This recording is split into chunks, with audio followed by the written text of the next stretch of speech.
السلام علیکم ناظرین، آج ہم ایک ایسے موضوع پر بات کریں گے جس نے ہمیشہ انسان کو حیرت اور سوچ میں ڈالے رکھا ہے۔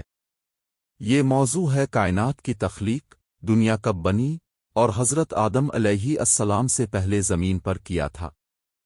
قرآن و حدیث کی روشنی میں یہ ایک ایسا سفر ہے جو ہمیں آغازِ کائنات سے لے کر حضرت آدم کے زمین پر آنے تک کی پوری کہانی سناتا ہے۔ آئیے شروع کرتے ہیں۔ کائنات کی ابتدا۔ اللہ تعالیٰ قرآن میں فرماتے ہیں، انویمیا اے میرائے آزیا ارادے شالف انوے قابل لیے وانف واونا یس 82، یعنی جب وہ کسی چیز کا ارادہ کرتا ہے تو کہتا ہے ہو جا اور وہ ہو جاتی ہے۔ کائنات کی ابتدا اسی حکم کن فی کون سے ہوئی۔ قرآن میں یہ بھی فرمایا گیا کہ اللہ نے آسمان و زمین کو 6 دنوں میں پیدا کیا، سورہ قاف 38، لیکن اللہ پر کوئی تھکن طاری نہیں ہوئی۔ یہاں 6 دنوں سے مراد لمبے ادوار ہیں جنہیں ہم تخلیق کے مراحل کہہ سکتے ہیں۔ سورہ الانبیاء آیت 30 میں ارشاد ہے، کیا کافر نہیں دیکھتے کہ آسمان اور زمین باہم جاڑی ہوئے تھے، پھر ہم نے انہیں جدا کر دیا اور ہم نے پانی سے ہر زندہ چیز کو بنایا۔ یہاں ایک طرف بگ بینگ جیسے سائنسی نظریے کی جھلک نظر آتی ہے اور دوسری طرف پانی کی اہمیت کو زندگی کی بنیاد بتایا گیا ہے۔ اللہ تعالیٰ نے زمین کو زندگی کے لیے تیار کیا، پہاڑوں کو میخوں کی طرح گاڑ دیا اور آسمان کو ایک محفوظ چھت بنا دیا تاکہ انسان آرام سے جی سکے۔ زمین و آسمان کا نظام۔ اللہ تعالیٰ فرماتے ہیں، الویا الوزنر فے السویمون بنغین احمد تیرے اونے ایا الراد 2، یعنی اللہ ہی ہے جس نے آسمانوں کو بغیر ستون کے بلند کیا۔ زمین بچھونا ہے، پہاڑ اسے مضبوطی دیتے ہیں، دریا اور چشمے زندگی کی علامت ہیں۔ سورہ الانبیاء آیت 32 میں فرمایا، وَإِ جَعَلْنَا السَّمَاءَ سَقْفًا موئے حفاظ ذالف، یعنی ہم نے آسمان کو ایک محفوظ چھت بنایا۔ آج سائنس بھی مانتی ہے کہ فضا اور مقناطیسی نظام زمین کو نقصان دہ شعاؤں سے بچاتا ہے۔ سورج، چاند اور ستارے اللہ کی قدرت کی نشانیاں ہیں۔ سورج روشنی اور توانائی دیتا ہے، چاند وقت کا حساب رکھنے میں مدد کرتا ہے اور ستارے راستہ دکھانے کے لیے ہے۔ دن اور رات کا نظام بھی اللہ کی عظیم نعمت ہے۔ دن کام کے لیے اور رات آرام کے لیے۔ بارش کا نظام، بادلوں کا حرکت کرنا اور کھیتوں کا سرسبز ہونا قرآن میں بار بار ذکر ہوا ہے تاکہ انسان غور کرے اور اپنے رب کو پہچانے۔ فرشتے اور جنات کی تخلیق۔ انسان سے پہلے اللہ نے فرشتے اور جنات پیدا کیے۔ فرشتے نور سے بنائے گئے۔ وہ اللہ کی نافرمانی نہیں کرتے، بس اسی کی عبادت کرتے ہیں۔ قرآن کہتا ہے، لیا ایساونے الوے میا اے میرے آما اوے فائلاونے میا آ میرا ونے التحریم 6۔ جنات آگ کی لپٹ سے پیدا کیے گئے۔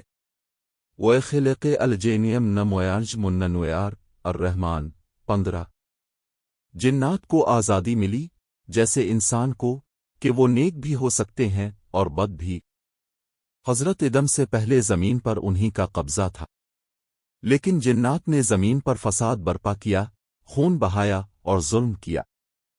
اسی لیے جب اللہ نے فرشتوں سے کہا کہ وہ انسان کو زمین پر خلیفہ بنانے والا ہے تو فرشتوں نے کہا، کیا اب ایسی مخلوق کو پیدا کریں گے جو فساد کرے گی اور خون بہائے گی؟ البقرہ 30۔ یہ سوال اسی پرانے تجربے کی بنیاد پر تھا جو انہوں نے جنات کی روشنی میں دیکھا تھا۔ حضرت آدم سے پہلے کی دنیا۔ جنات کے فساد کے بعد اللہ تعالیٰ نے فرشتوں کو حکم دیا کہ وہ انہیں زمین سے نکال دے۔ پھر اللہ نے ایک نئی مخلوق پیدا کرنے کا اعلان کیا۔ یہ مخلوق انسان تھی جسے مٹی سے بنایا جانا تھا۔ قرآن میں ہے، خلقیم نتاراب العمران 59۔ آدم کی تخلیق کے لیے مختلف جگہوں کی مٹی لی گئی، اسی لیے ان کی اولاد میں رنگ، قد و قامت اور مزاج میں فرق پایا جاتا ہے۔ اللہ نے آدم کو علم دیا جسے علم الاسما کہا جاتا ہے۔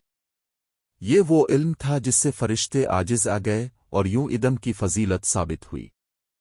حضرت آدم کی تخلیق اور سجدہ آدم۔ جب اللہ نے ادم کو بنایا اور ان میں اپنی روح پھونکی تو حکم دیا فینز سویتائے اوین ف خطاف نین منر آوہن فق آون لے سجدننے الحجر 29 سب فرشتوں نے سجدہ کیا مگر ابلیس نے انکار کر دیا۔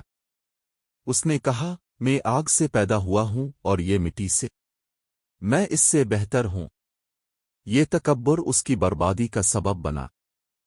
اللہ نے اسے ہمیشہ کے لیے لعنتی قرار دیا اور قیامت تک مہلت دی۔ یوں خیر اور شر کی جنگ شروع ہوئی جو آج تک جاری ہے۔ حضرت ادم اور دنیا کی ابتدا۔ اللہ نے حضرت ادم کو جنت میں بسایا، وہاں ان کے ساتھ حضرت حوا کو بھی پیدا کیا تاکہ سکون پائیں۔ انہیں ہر چیز کی اجازت تھی سوائے ایک درخت کے۔ شیطان نے حسد میں آ کر انہیں بہکایا، انہوں نے ممنوع درخت کا پھل کھایا اور یوں زمین پر بھیج دیے گئے۔ قرآن کہتا ہے آیان بیضاء عمل نبیز ایداؤ البقرہ 36 یعنی زمین پر اتر جاؤ اور تمہارے درمیان دشمنی ہوگی۔ یوں انسان کی اصل آزمائش شروع ہوئی۔ حضرت ادم کو نبوت دی گئی، ان کی اولاد دنیا میں پھیلی اور قیامت تک آنے والے انسانوں کے لیے یہ پیغام چھوڑ دیا گیا کہ دنیا ایک امتحان ہے اور اصل کامیابی آخرت میں ہے۔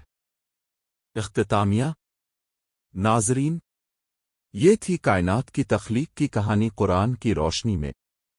آغاز کن فی کون سے ہوا، زمین و آسمان کا نظام قائم ہوا، فرشتے اور جنات پیدا ہوئے، پھر حضرت ادم کی تخلیق کے ذریعے انسان کو زمین پر بھیجا گیا۔ یہ سب کچھ ہمیں یہ سبق دیتا ہے کہ دنیا ایک عارضی امتحان گاہ ہے اور اصل کامیابی آخرت کی ہے۔ آواز دھیمی ہو۔ اگر آپ کو یہ ویڈیو پسند آئی ہو تو لائک اور شیئر کریں، اور مزید ایسی اسلامی کہانیوں کے لیے ہمارے چینل کو سبسکرائب کرنا نہ بھول۔ جزاکم اللہ خیر۔